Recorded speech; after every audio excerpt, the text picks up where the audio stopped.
bet you're very welcome. It's exciting times. It's exciting times. It's the US election. Oh, say what you see by the dawn's early light.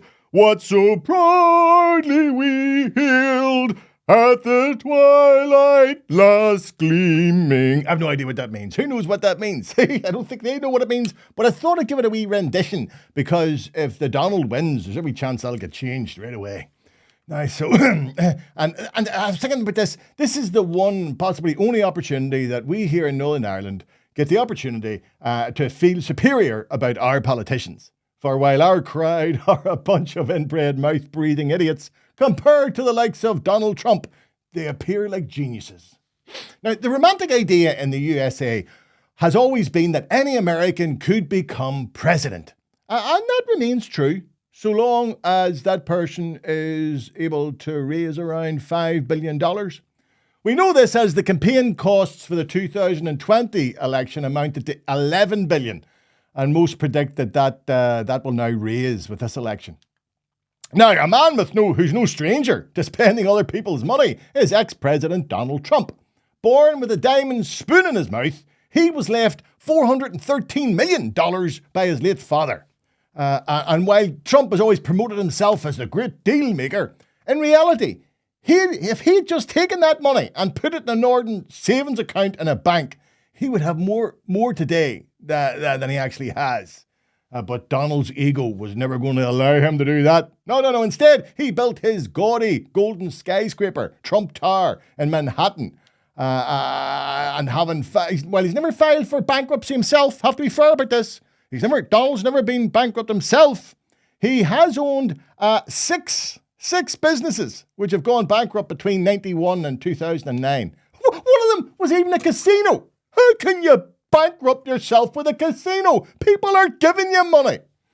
Now, when the Donald came down his golden escalator, right, in Trump Tower on June the 16th, 2015, to announce to the world that his intention to run for the presidency of the United States. Now, for most people, it was a bit of a joke. It appeared like a bit of a joke. Donald was at his work. Indeed, one theory at the time was his presidential run was a publicity stunt for his television show, The Apprentice USA, which was beginning to fall in ratings at that time. I can almost believe this because when he won the presidency, the look on his face was one of stunned disbelief. Indeed, many White House insiders said for the first few months he was in office, he was walking about in a daze. I, however, have my own wee theory, and it's based on the ego and narcissism of the man. And it dates back to 2011, when Trump was fanning the flames of what became known as the birther movement, which questioned the nationality of President Barack Obama and demanded that he show his birth certificate to prove he'd been born in America and not in Africa. Now, on April the 30th of that year, Trump attended the White House Correspondents' Dinner. Now, this has traditionally always been an occasion when the sitting president has an opportunity to hit back at his detractors in the press using comedy. And in that spirit, Obama took aim at Trump, who'd spent the previous months trying to undermine his presidency. Now, here's a short clip from what Obama said that night at the dinner. And I want you to pay close attention to Trump as he physically squirms in torture at Obama's public humiliation. Someone should get to the bottom of that. And I know just the guy to do it. Donald Trump is here tonight.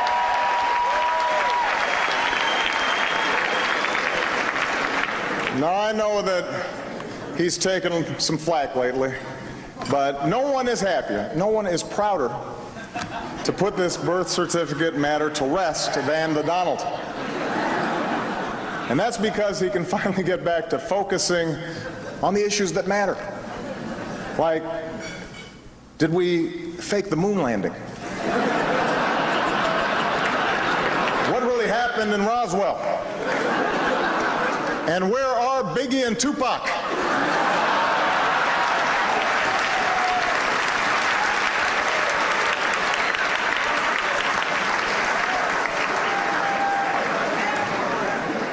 kidding aside, obviously we all know about your credentials and breadth of experience. For example, no, seriously, just recently in an episode of Celebrity Apprentice at the steakhouse, the men's cooking team did not impress the judges from Omaha Steaks.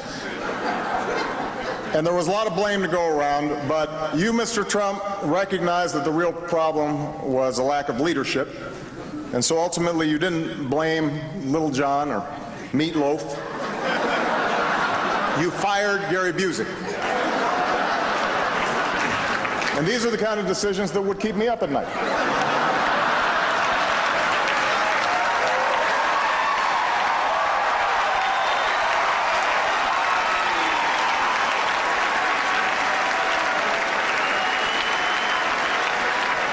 Well handled, sir. Well handled. Say what you will about Mr. Trump. He certainly would bring some change to the White House. Let's see what we've got up there.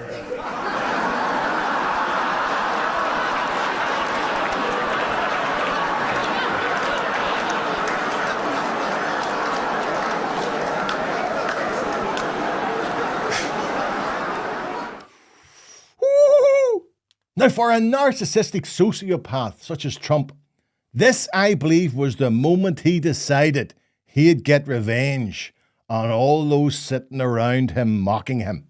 Like, this was the equivalent of the shower scene in the Stephen King Carrie horror movie. Only with Trump, his revenge would take the shape of the destruction of not only the Democratic Party, but also the Republican Party he would usurp and come to dominate. Like, Trump once boasted that he could stand on Fifth Avenue and shoot somebody and he'd still get elected. And that's proved to be true. Today, he's fighting for the highest elected office in the land, whilst a convicted felon who's undergoing investigation as a sexual predator. He knows his only chance of escape from justice is winning the presidency. Now, to most rational people, it is astounding that only a matter of days from the election, the margin between him and Kamala Harris remains so close, with nobody willing to make a call.